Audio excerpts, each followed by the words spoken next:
Well, one cadet has been killed and 22 people injured in an accident at the West Point Military Academy. They were all riding in a military vehicle when it overturned on a dirt road. The cadets were taking part in a training exercise. That accident happened in a heavily wooded area of the Academy's New York campus. There's no word on the conditions of the 20 cadets and the 2 soldiers who were hurt. A father now faces capital murder charges in the death of his 4-month-old son.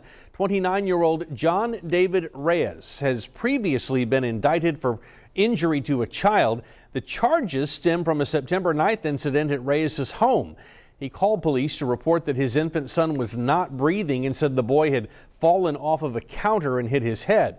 A doctor who examined the child told police that the injuries were consistent with a shaken baby and not a fall. Reyes is currently in jail on a $500,000 bond. His trial has been set for later this month. Nueces County commissioners discussed courthouse security during a closed session meeting yesterday. So could it mean security upgrades are also on the horizon?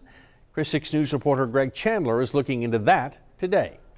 Mike, while we don't know exactly what was talked about, I'm told the discussion was significant.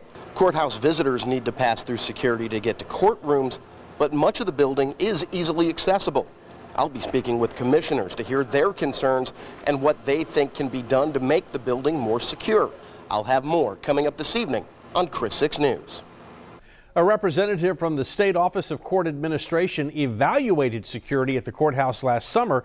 There's no word on whether or not any changes were made based on that evaluation. Mayor Joe McComb says he will ask the City Parks and Recreation Department to look into that barge and tugboat that were abandoned in the bay nearly a month ago. They were brought in on May 10th for a fireworks display that was eventually canceled. The barge was left in the bay along Ocean Drive, and the tugboat has partially sunk. The man who brought in the 2 vessels told the General Land Office last week that he would remove them. That has not yet happened. The Coast Guard is investigating. The GLO says there is no danger of a spill. Well, the city's newest fire station now has some new equipment. A brand new fire truck was brought into Fire Station 18 on Ayer Street this morning. And how's this for a sticker price? The new wheels cost $667,000.